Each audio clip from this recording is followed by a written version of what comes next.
If you are a creature of habit and a subscriber, and you find yourself double taking, is it already Thursday? I thought it was just the weekend.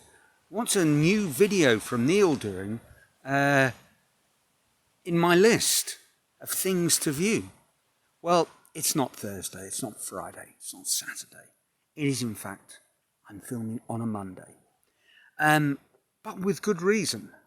I got another newsletter, as I do each week, from Chris Guillebeau. And his sort of lead-in this week was to talk about a pebble in the shoe. And if you have a pebble in your shoe, it's easy to ignore it, but after a while it starts gnawing away at you. You either get used to it or remove it. Now, that lead-in sort of reminded me of exactly where I am with my last video, because it has become, to use another sort of metaphor, a line from my much quoted movie, not my movie, the movie that I quote a lot, that's better, The Matrix, a splinter in the mind, as Morpheus described something. Thinking about PDA, pathological demand avoidance, has become something of a splinter in my mind. And it's probably not that surprising. So I just thought, I'm ready to make the next film, I might as well just make it. So here goes. Now, the title alludes to something quite dramatic, but I stand by the veracity of it. I really did rise from the dead. And the story goes like this.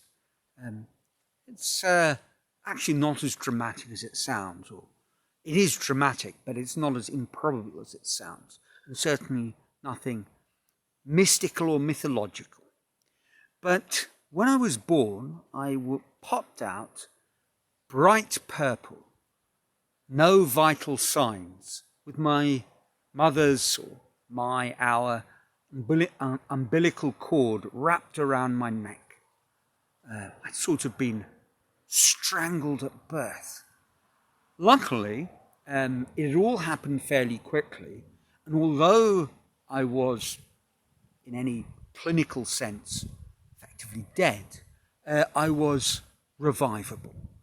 I don't really understand how that works. I mean, you're either dead or you're not dead. But I suppose dead in terms of vital signs, well, I was dead. But they were able to get my heart beating again and sorted things out. And it's a great story that I've told a lot and never thought too much about it, beyond the fact that it is a wonderful little story that I can cash in on all sorts of occasions, certainly in these videos. It's not the first time. The second remarkable story that I've often mentioned, and it is remarkable in the sense that I am someone who freely admits to talking rather a lot, but apparently, my mother tells me, when I was a little boy, I had but 3 words, sort of childlike enunciations for car, dog, I think mum. Something like that. But they weren't, they were almost made up versions of the word. I can't remember exactly, and alas, my mother really is dead, so there's no asking her. My father is too, but I don't know if he would have remembered. At any rate, I had these 3 words, and they seemed to be quite enough until the age of about 3, when, as my grandfather put it, I'd said absolutely nothing and then couldn't stop talking. The words just tumbled out as if I was making up for lost time. And here I am, 54 years later, doing just the same. But with this exploration that I started with the idea of pathological demand avoidance, some people don't like the term pathological sounds somewhat harsh, clinical, critical, disparaging even. And I think there's one that's something like powerful drive to autonomy, which certainly sounds like me. That's always been my sort of thing. But discovering that this thing actually existed was a strange creature that floated somewhere on the autism spectrum. I've done some investigation. And quite honestly, it's been a little unsettling. Now, I'm not diving into this sort of dramatic self-diagnosis. And I still haven't, at the time of recording, decided what my title will be. Saying something about something dramatic may boost views enormously. Why not? Cash in, Neil. Perhaps I will. Well, you'll know when you see the video. But I'm not falling for that personal online self-diagnosis trap, because I think it is a trap. And equally, to be quite honest, I'm not going to fall for the see an appropriate professional and get a diagnosis trap, because it's not a trap, it's just extraordinarily expensive to do privately, and it's just not something that I feel I need to do, as will become clear as this and perhaps even other videos unfold. But I did look at the symptoms, and there are things that sort of ring true with me. And I watched a few videos, and some of them are quite interesting, as they make the point that you might actually be sitting somewhere on the spectrum, even if you are comfortable speaking and cope well with public occasions. And if I'm being truly honest, I love public occasions. The suggestion that my home is my castle, I feel like my private space has been invaded, and I fear going to social gatherings, and I dread expressing myself because I just don't do it very well. Nothing could be further from the truth. But equally, watching some of the videos, am I prone to rambling? Well, yes. And am I a better communicator in this sort of long form than perhaps I am in conversations? Well, I think I get on very well with conversations. People enjoy talking to me, I think, on the whole. But if I'm being truly honest, I do take over a little bit, or a lot. Some of you might chime in. Yes, I do. And those are things that maybe hint towards the fact that, I'm not necessarily the extraordinary communicator that I might think I am. When I was a child, I would often wander off when friends were around playing. The neighbours would come to our house. We had a big front lawn. Everyone would gather and play football and things like that. And I would often, I remember this actually, I would just wander off and go and play by myself without so much as a word. Did I have tantrums? I think I probably did. I don't think I was a tantrum child in the way that a lot of, the sort of spoilt kid who says, I want an ice cream. I didn't fall into that sort of trap, but that may well have a lot more to do with how I and my brother were parented than how I dealt with those sorts of setbacks. And asking for an ice cream and not getting it is not the same as being told to do something and avoiding doing it. Those are quite different stories. And the more I thought about it and wondered whether I am, in fact, on a mild or not so mild level, a pathological avoider of demands, the fact was people generally didn't make big demands of me when I was growing up.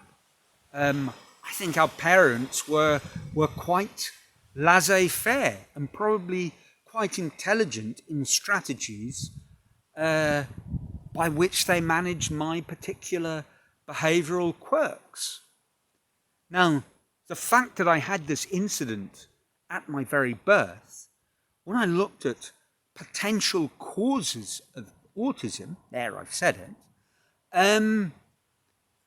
issues at childbirth are right in there. Probably more so, it seems, according to one of the articles that I read, than genetic factors. Although even in that area, having older parents, and I'm not sure if my parents qualified, but my mother was certainly very much in her 30s. And would my father have been 40? And does that constitute older? I'm not sure, but, they weren't young parents, put it that way. So there are these little things lurking around that make me ask some interesting questions. Did I have special, peculiar interests? Does chess count? I suspect it does. The way I became engrossed in chess was very unusual for a little boy growing up in Port Elizabeth in the 1970s in South Africa. So I certainly ticked that box. And it is a bit unsettling, I have to admit. If I fall into the category, and if I were to see a professional, and if they said, actually, Neil, you're an undiagnosed autistic person. Imagine someone said that to me. It would certainly make me, leave me a little speechless. I suppose it's a bit like discovering after a long time, after many years, discovering, that you were adopted.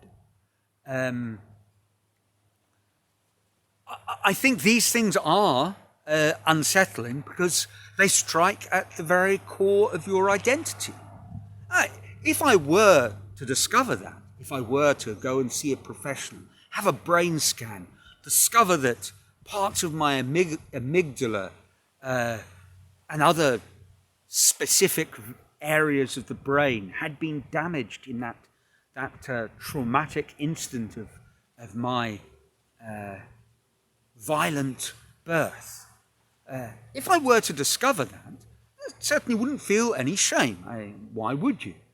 It's simply a fact. Would be a difficult thing to talk to people about, if nothing else because people wouldn't identify me in that category or would be unsure what I was trying to tell them, I guess. I don't think even now that autism is this thing on a spectrum rather than, Rain Man, like I mentioned in the last video, rather than a child rocking violently backwards and forwards in a catatonic state in the corner of a room. No, that is not all the beginning and end of the story of autism. It is, as people keep on telling us, it's a spectrum. I would obviously fall, I suppose, in the high-functioning category, and that would be why it would be something of a shock to my, to my own self-identity. Because, frankly, I've got through my life up to this point, I believe, very successfully, and without displaying any of the telltale sorts of hints that something might have been amiss with my brain when I was birthed. Who knows? I don't know what to make of all of this. One of the reasons I'm putting this video out there. What do you think? Perhaps if I am and I hope this doesn't sound arrogant or whatever the word is, it doesn't matter. If by any measure I would fall into the upper echelons, I suppose, of the intelligence spectrum. I have a few ideas about that. Again, I can't say I have a really formal diagnosis. I did an intelligence, an IQ test when I was in primary school. That's the only proper IQ test I've done. I've often wondered about it. I think many of us do. My late friend Mike had a little, I guess he wondered, he had a little box of cards with 60 questions where you could test your IQ. And I did it once, and my only conclusion is that I think they want you to get a good score. I got a very good score, but when I was marking my test, it did strike me that the questions weren't very difficult. And I don't think I'm saying that out for some reason of false modesty. They weren't very difficult questions. So I think this little self-test very much overestimated where you might be on that sort of scale. But by any measure and by other clues that I have, I would imagine I score fairly highly. And what has that got to do with this? Well, I think perhaps my ability to navigate life with whatever cognitive shortfalls I might have had, or difficulties, dare I say it, disabilities, and these might actually have been physiological, of nature. Perhaps if those sort of disabilities are gentle, mild enough, and your intellectual capacity is such that you can mask it very well, and you can dance through life without raising any alarm bells for people to start saying, "Oh, look at the weird boy in the corner." I think I was a little bit of a strange child growing up. I don't know what other people did think. Anyway, boy, this has been a long video. I apologize if I've kept you longer and earlier in the week than you might have expected. But, well, I guess it's an important one, or not. And a point that I would want to end on, that I would like to end on, is, quite honestly, when I said I'm not going to go out and find a sort of specialist opinion, seek that out, it's because I cope very well with life. I'm very happy. But perhaps this is that little pebble in the shoe, and in time I will discover that, like the pebble in the shoe, it's possible to take my shoe off and sort out the problem. I don't know. Let me know what you think. Otherwise, I trust your lives are filled with joy. And until next week, or possibly even later this week, who knows, from a sunny Brazil, ciao.